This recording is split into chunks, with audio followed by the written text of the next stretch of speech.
Joe Biden and the Autopen. A fight about Joe Biden's pardons may escalate into a larger question about the last presidency. On Saturday, January 18th, 2 days before Donald Trump's inauguration, Racket published Goodbye to Joe Biden and Whoever Was President the Last 4 Years. From the piece. Years ago, Republican Congressman Tom Graves wondered about the legality of the Autopen, a mass signing machine first used by the Obama administration, though George W. Bush created the mechanism. When Obama approved an extension of the Patriot Act, for instance, he directed the use of the Autopen to sign it, putting a staff secretary in charge of his signature. Though Biden's use of the tool was said to be rare, the larger problem is the competency issue exposed by Hur's report and episodes like the walkbacks. There's abundant evidence Joe Biden either couldn't or didn't have as much of a say in thousands of documents bearing his signature.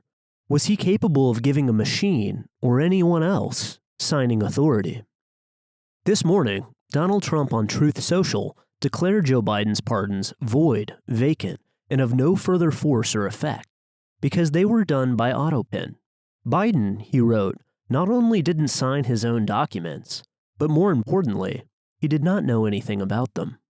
As noted in Obama-era coverage of the Autopen, federal officials have long been anxious about its use, fearing exactly this sort of challenge to the legitimacy of White House documents. That makes coverage today describing the Autopen as ordinarily uncontroversial odd. The Autopen was and is highly controversial, with aides concerned about the requirement of a president's physical presence for documents. Back in 2011, Slate noted that the same Office of Legal Counsel under George Bush that devised infamous torture memos hesitated to use the device, and even President Bush never utilized an Autopen, noting Bush flew through the night to get to the White House in time to sign the Terry Schiavo bill. Article 1, Section 7 of the Constitution describes how bills must be presented to the president. Some outlets are now insisting Trump is relying on a Heritage Foundation analysis in addition to a New York Post story from last week, which claimed an unnamed Biden aide was using the automatic signature device for the last president in a way that was past protocol. I'm not sure about that.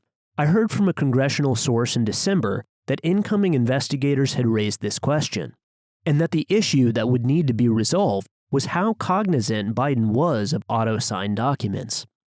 Whether or not Trump has the ability to declare pardons void, vacant, and of no further notice or effect is obviously another matter.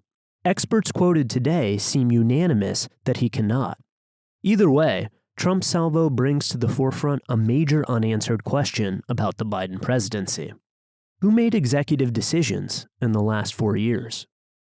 Thanks for listening to the audio version of this article. For more, visit racket.news.